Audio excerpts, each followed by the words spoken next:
Oi, meu nome é Lara, eu sou do 8º período de Psicologia da PUC e estou aqui para apresentar o meu projeto de pesquisa Vida, Falta e Morte Severina, que foi orientado pela professora Juliana Radaelli.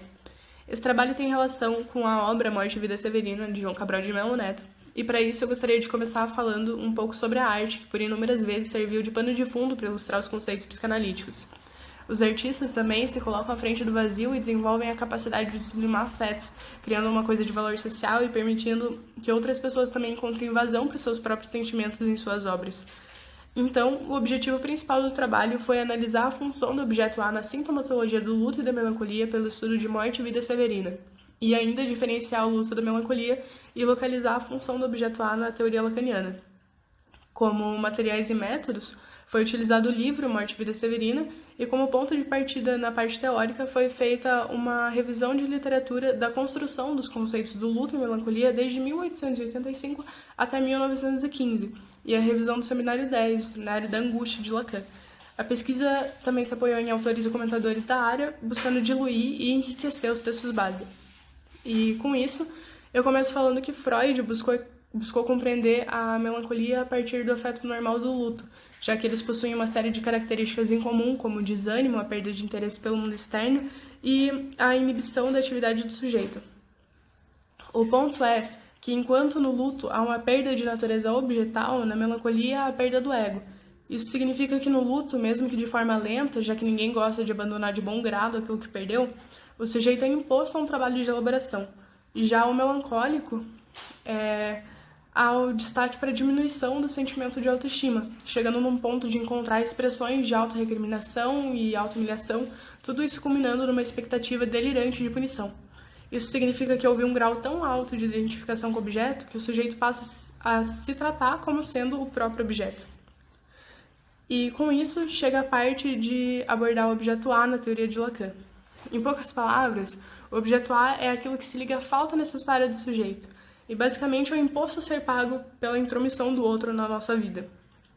E para entender melhor a composição do sujeito, dá para observar os registros do imaginário, do simbólico e do real. A partir do primeiro suporte do outro, são criados significantes simbólicos que amparam o sujeito, então dá para dizer que antes o que era puramente objeto A torna-se objeto de desejo. Já se tratando da angústia, como fala Lacan, é quando a falta.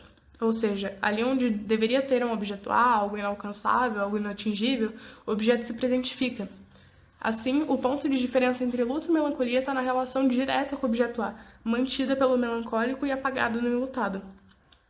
Agora, entrando no que cabe ao livro, é possível perceber que é o olhar de quem está no sertão que constitui Severino tal como ele é.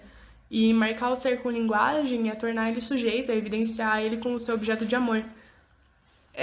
Mas ao passo que ele busca ditar o que deseja, mostra como o outro não dá conta de dizer tudo.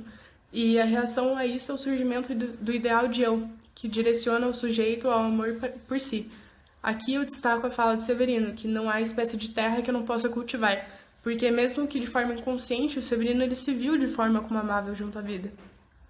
E assim, para falar de perdas, é durante o caminho litoral que Severino se deprime, já que deixar o sertão também significa deixar um pouquinho de si. Ainda a perda do litoral idealizado, onde ele aprendeu que as pessoas sobreviviam às custas da morte, desiludiu esse ideal de eu que era repleto de vida que ele tanto havia almejado. Mas, emprestando do texto sobre transitoriedade, a libido empobrecida se liga fortemente aos objetos que restam ao sujeito. E o Severino, sem carregar muita coisa, se liga fortemente à vida, mesmo que seja uma vida severina, que é representada pelo nascimento de um bebê ali nas redondezas. E, com isso, mostra-se necessária a inscrição da falta primordial para que as perdas da ordem do real não se tornem patológicas, visto que é a partir dessa falta que surge o poder para que o sujeito possa se vincular a novos objetos, bem como também é preciso de um imaginário que sustente o sujeito em frente à ocorrência de um furo no simbólico, sendo pela fala de seu José, mestre Carpino, que ocorre a reformulação desse imaginário da história. E, para encerrar, aqui está o QR Code com as referências do trabalho. Muito obrigada pela atenção.